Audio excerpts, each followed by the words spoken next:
Hello, আসসালামু আলাইকুম guys. আপনারা সবাই কেমন আছেন? আশা করি অনেক ভালো আছেন এবং আমি আপনাদের দোয়ায় অনেক ভালো আছি। আজকে আমি যাচ্ছি আমাদের নিজেদের গ্রামের একটি সুন্দর একটি মাঠে, অনেক সুন্দর ভিউ আছে ওখানে।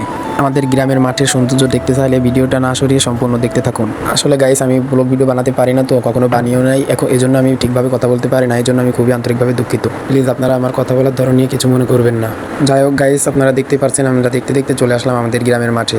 আপনারা দেখতেই পাচ্ছেন আমাদের গ্রামের মাঠের ভিউটা কত সুন্দর লাগছে। সত্যি কথা বলতে শহরে থাকার চাইতে গ্রামে থাকার মজাটাই আলাদা। যারা কখনো গ্রামে আসেননি বা কখনো গ্রামে এসে থাকেননি, গ্রামের মাঠঘাট দেখেননি ভালো করে, তারা কোনোভাবে বুঝতেই পারবেন না গ্রামের মাঠের এবং গ্রামের সৌন্দর্যটা কত সুন্দর। আমাদের গ্রামে আরও অনেকগুলো মাঠ আছে, কিন্তু সবচাইতে আমার কাছে এই মাঠটি অনেক বেশি সুন্দর লাগে।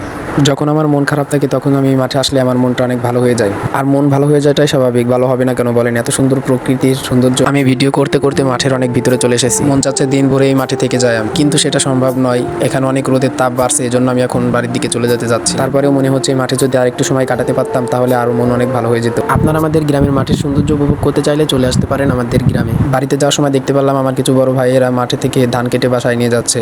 এত সুন্দর মনোরম দৃশ্য আমার দেখতে সত্যি অসাধারণ লাগে। এখন আমি আমার বাসার দিকে চলে যাচ্ছি, তারপরেও আমার কাছে অনেক ভালো লাগতেছে এই মাঠটা। মনে চাচ্ছে আরেকটু সময় যদি কাটাতে পারতাম তাহলে আরও ভালো লাগতো। আপনাদের কাছে যদি আমাদের এই মাঠের সৌন্দর্যটা ভালো লাগে তাহলে একটি সাবস্ক্রাইব করে দিন এবং ফেসবুক থেকে দেখলে একটি ফলো করে দিন।